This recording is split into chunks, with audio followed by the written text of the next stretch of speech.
So this is where we left it off the last time. You had to identify 3 emerging themes in the text about the miners, this text here. So I wonder how you've done, and I would like to offer you the opportunity to compare what you have done with a particular answer that we came up with. As I said before, it's not the only answer, it's not the only correct answer. You may have come up with something different and still be correct. Where appropriate, I would have made some comments on your discussion forum. So 3 emerging themes, or as they are also referred to, codes emerging from our text on family, just this one here, pragmatism suggested by this one here, and tactics, strategies, by the red text. As you've seen, there is quite a chunky text in the middle that does not contribute particularly to any one of the 3, and that's okay.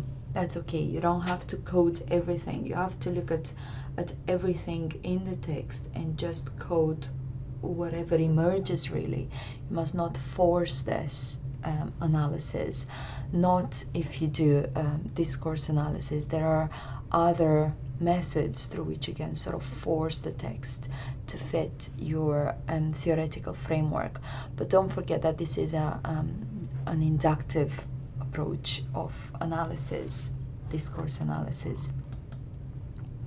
Now, this is an example of how you might be able to report on the data analyzed through discourse analysis.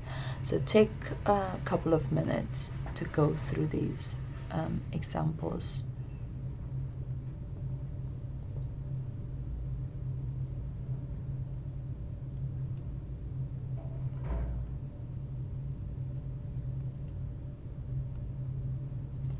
Of course, you can take a lot longer by simply pressing the pause button to the video.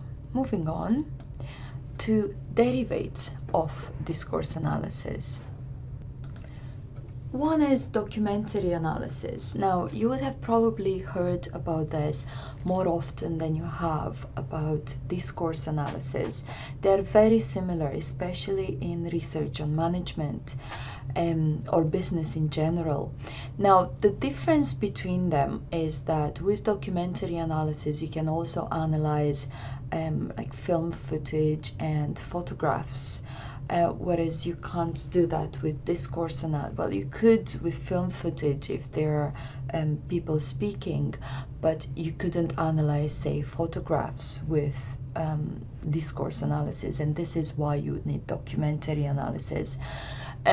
Like discourse analysis, documentary analysis doesn't only apply to written text. Now let me show you an example of research using documentary analysis.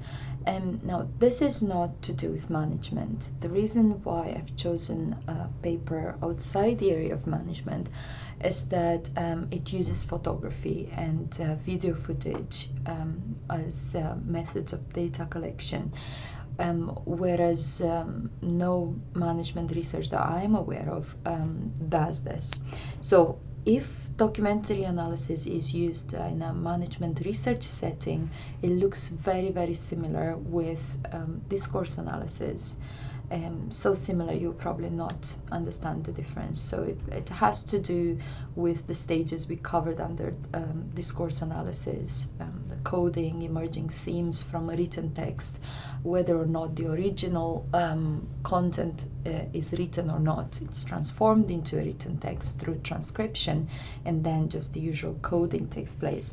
Now, in other research areas, this is supplemented by an analysis of photography and imagery.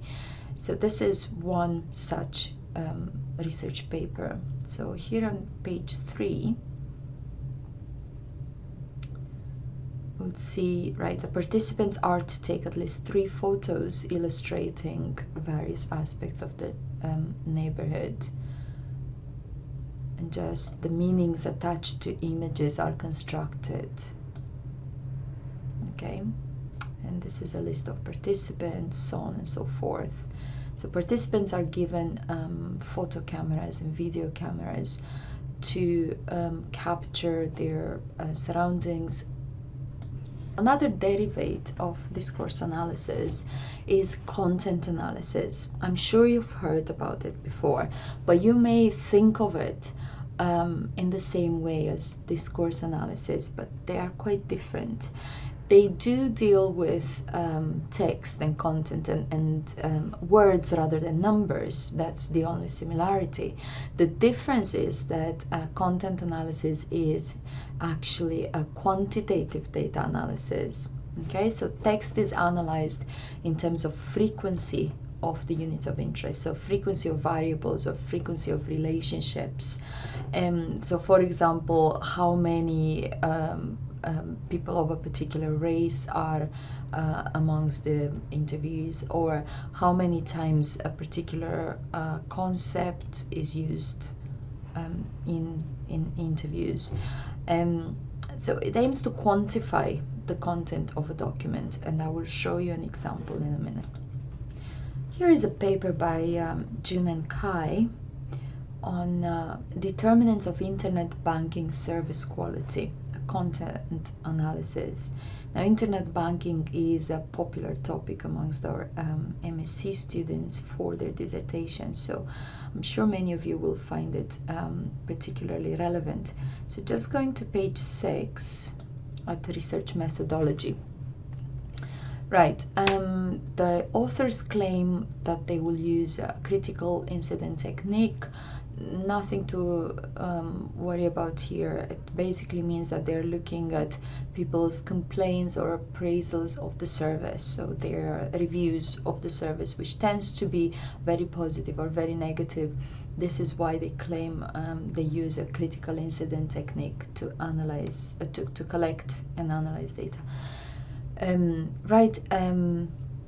But what they're looking for in those reviews is numbers, right? So a total of 704 individual comments, 49 internet banks, and 168 single-space pages of data, 45 nodes of critical incidents, refined into 17 dimensions. Okay. Now, this part here looks the same as in any quantitative analysis. Okay. And here is a nice typology that they came up with. Okay. So this is how content analysis is done. Keeping that in mind, let's see how that differs from discourse analysis, which is the type we started this discussion from. Okay, so let's take this example of a paper on SMEs, discourse analysis of managing into small businesses. Okay, just looking at methodology, an ethnographic study of SME managers and their companies. Okay, explores how managers' formal management learning influence their organization practice. Going down to methodology,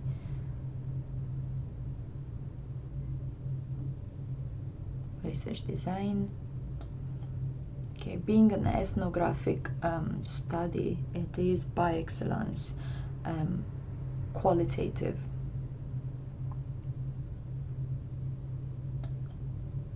Okay, so by analyzing that discourse, the authors or the author, not quite sure if it was one or many, came up with the following codes.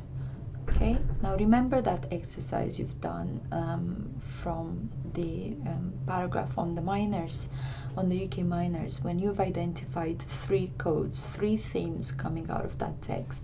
Well, that's what these authors have done, and they came up with this list of themes.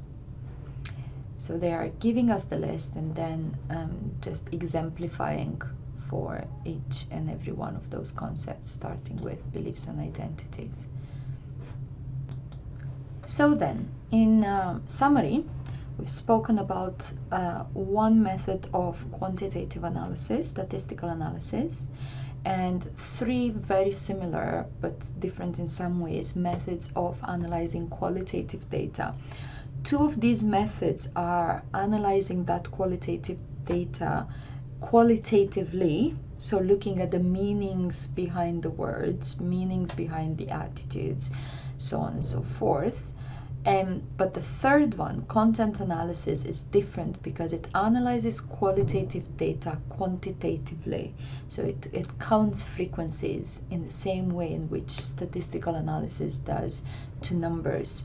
So it's important for you to grasp this fundamental difference as well as the similarities between these four methods. I suspect most of you will use one of these four methods of analysis in your dissertation, and you will need to put a paragraph or two in your research proposal explaining the method and the way you think you might be able to use it in your dissertation.